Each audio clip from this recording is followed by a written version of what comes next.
உதகையில் மாவட்ட ஆட்சித்தலைவர் லட்சுமி பவ்யா தண்ணீர் வாக்காளர் கணக்கீட்டு பணிகளை ஆய்வு செய்தார். உதகை நகராட்சிக்குட்பட்ட லோயர் பஜார் பகுதியில் விட்டப்பா கோயில் அருகே உள்ள குடியிருப்புகளில் மாவட்ட ஆட்சித்தலைவர் திருமதி லட்சுமி பவ்யா தண்ணீர் அவர்கள் இன்று மாலை நேரில் சென்று வாக்காளர் கணக்கீட்டு பணிகளை ஆய்வு செய்தார்.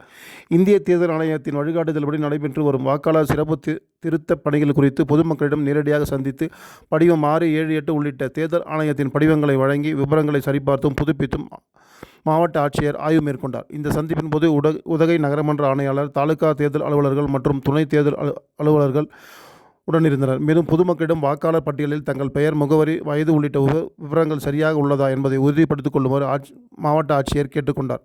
அத்துடன் வாக்காளர் உரிமை ஒவ்வொரு குடிமகனின் அடிப்படை ஜனநாயக உரிமை என்பதையும் அனைவரும் தங்களின் வாக்காளர் விவரங்களை சரி செய்து புதிய வாக்காளர்கள் தங்களை பதிவு செய்யும் பணியில் தீவிரமாக ஈடுபட வேண்டும் எனவும் மாவட்ட ஆட்சியர் வலியுறுத்தினார். பொதுமக்களுடன் நேரடியாக கலந்துரையாடிய மாவட்ட ஆட்சித்தலைவர் உதகை நகராட்சி பகுதியில் வாக்காளர் பட்டியல் புதுப்பிப்பு பணிகள் தடையின்றி நடைபெறுமாறு துறை அலுவலர்களுக்கு உத்தரவிட்டார்.